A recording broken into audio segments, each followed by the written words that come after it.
The Extraordinary Rendition of Janos Farkas, Chapter 56.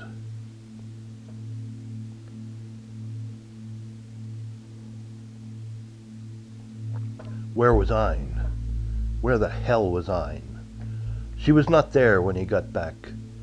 Turk and Gisela had not seen her, nor the old lady.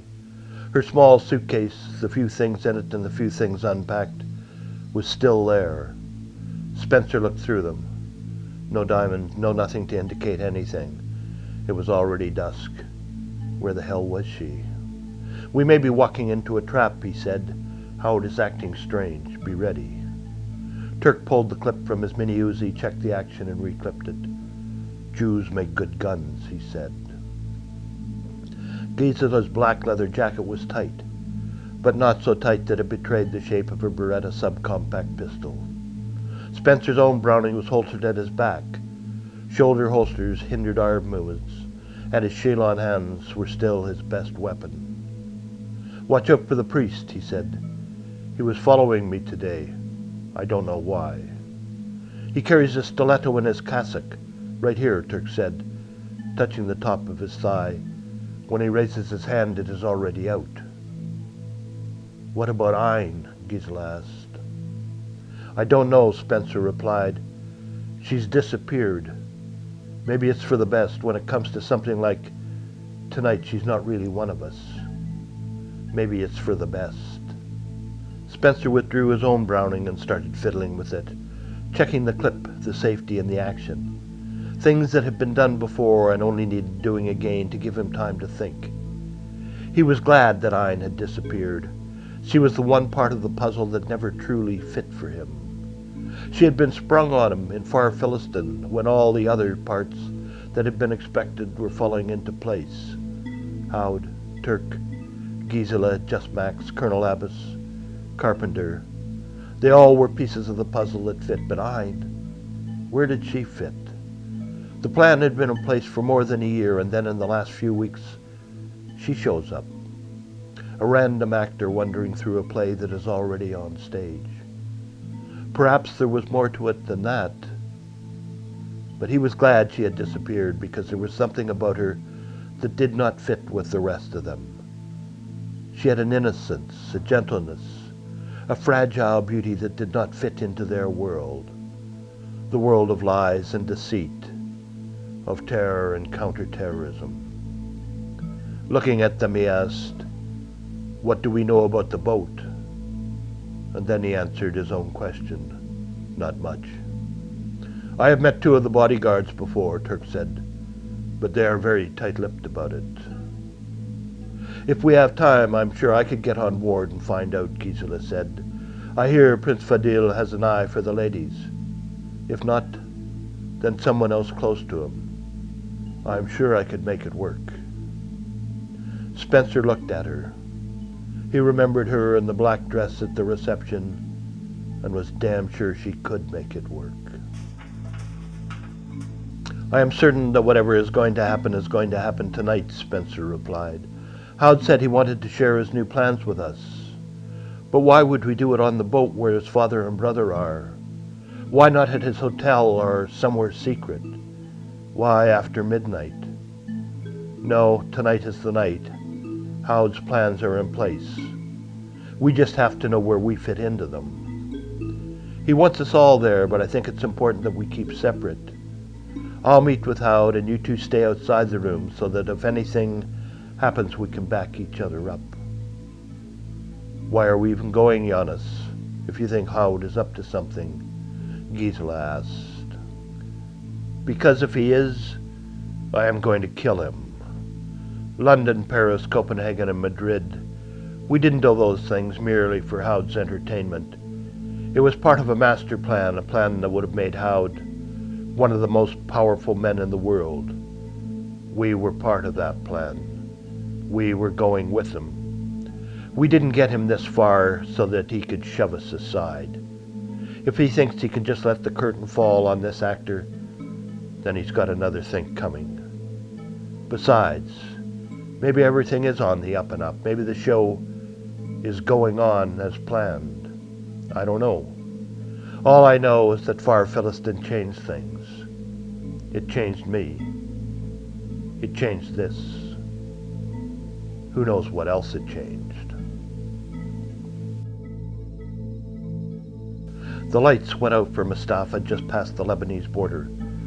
The blackness was courtesy of a 9mm bullet that tore through the back of his head, mashed his brains and came to rest against the frontal cranial bone. His penis was in his hand, and even in death it kept flowing. "What was the noise?" Ein asked when Janos got back in the car. "I heard a shot. What happened? Where's Mustafa?" "He's still having a piss," Janos replied. "Get in the driver's seat. You're driving now." Ein did as she was told. She could smell the nitrate from the recently fired gun. Sliding behind the wheel, she pulled her purse and the weight of her own pistol towards her. "Where?" she asked. "The Saudi Royal Yacht," he replied. "You said they were meeting there. That's where I want to be." She shifted the stolen taxicab into gear. Everything seemed loose, the shifting, the suspension, the steering. Everything but the atmosphere between her and Janos, and that was tight and as strained as a circus rope. "Mustafa would still be alive if you hadn't told me," he said. "I had to tell you," she answered. "You are the man I married. I had to." "Yes," he said, and that was all. "Mustafa was your friend." "Mustafa was someone I knew," Janos replied. "If they had someone else in that cell the day they moved me out, then Mustafa must have known about it. He might have been in on it. I didn't know if I could trust him or not. I couldn't take that chance. He had to go." "Do you trust me?" she asked. He looked at her and didn't answer. They started to come out of the mountains, and the twinkle of Beirut's lights in the distance were like following a star. "Both Gisela and Turk believe this other man is me?" he asked. "Yes," she replied. "How could he fool them? How could he fool my sister? Gisela knows everything about me, things he could not possibly know." "I've heard them talk together," she said. "Little memories that only a brother and a sister would know." He sat in silence, listening to the words in his own head.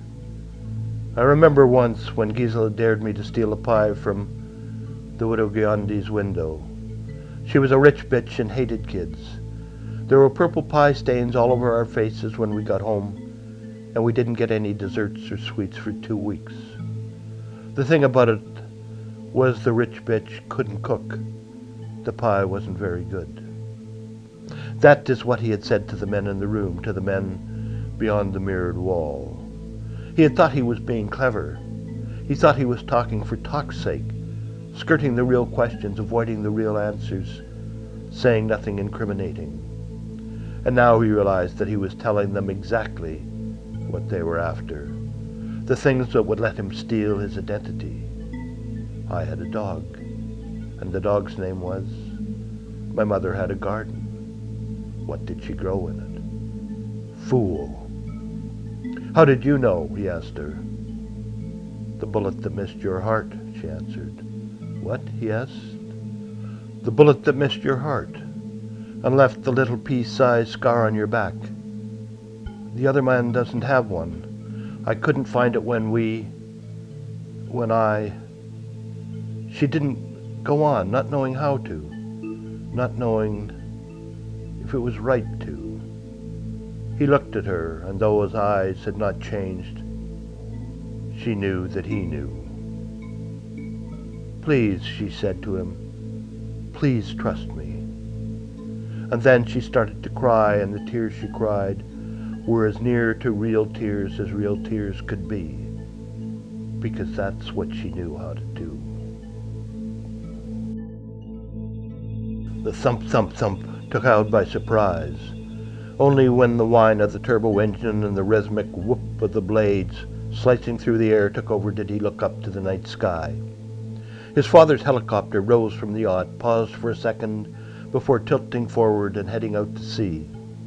Moments later it circled back and hovered high above for a second before heading off to the east. As it disappeared, it was as though it was sucking all of Haud's dreams away with it.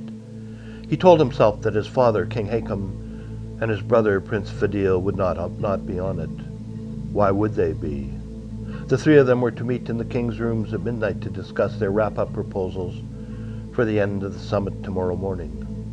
It was only minutes until he was to meet them in the rooms. He looked towards shore. The last of the delegates, some drunk, were being whisked away in their limousines. The presidents of Egypt, Iran, Syria, and Pakistan were all wearing the diamond-encrusted Breitling watches that he had given them. His father and brother had accepted the watches, but gave them to servants to put in a safe. He walked to the center of the yacht, where the stairs and the elevator led up to the top decks and his father's rooms. He went up the stairs, and on each floor he kicked the keyless locks to circumvent security. On the third level, the one below his brother's rooms, he disabled the elevator. The stairs were the only way to come up and go. He could feel a shadow behind him. Turning, he saw nothing more than the blackness of the shadow disappeared. He smiled. It was the priest. On his brother's floor he paused, feeling momentarily weak, and had to hold on to the handrail to keep his balance. Things were flooding through him, and his heart was pounding wildly. This was it. There was no turning back now. He wanted a drink. Searching through his teetotaler brother's rooms, he found nothing. Going to the window for fresh air, he saw three figures approaching the center gangway. Janos, Turk, and Gisela. The man's wife was not with them. He looked at his own Breitling watch. Even taking the stairs, in less than 5 minutes they too would be at the king's rooms. His father and brother were to be dead by then. The silence of the stiletto. The knife wounds would be replaced by a bullet from whatever gun Janos or Turk or Gisela were carrying. Then the firefight with the bodyguards. Terrorists attack Saudi yacht. King Haakon and Prince Fadil killed. Prince Haud wounded. Terrorists die in gunfight with bodyguards. Headlines around the world. The thought of his triumph, his glory, his ascension to world power steeled his nerves, and he climbed the last steps to his father's rooms. He entered into a world of silence, calling out his father's name, then his brother's. He heard no answer. Nothing. Walking through the rooms to the helicopter pad, he saw no one, not a soul. "Priest," he said, and the black moved out of the shadows. "They've gone." She had to get him to trust her. Had to. This had all gone too far to have her role squashed now. "Haud," she said to him, "you have to get to Haud on your own. Whoever is doing this to you is doing it to Haud." He looked at her, but there was no trust in his look. "Gisela," he said, and that was all. "All right," Hein answered, but it was not all right. Gisela was the one thing, the one truth that could undo the months of work. There was only one person he could see, and that was Haud. Haud first and last. That was the only way it would work. And she thought of the other Janos, the Beirut Janos, and wondered if he, too, now knew, if he had figured it out. She doubted it, because he would have no idea that the real Janos was on the way. 12 hours ago, she hadn't known it either. That's the end of chapter 56.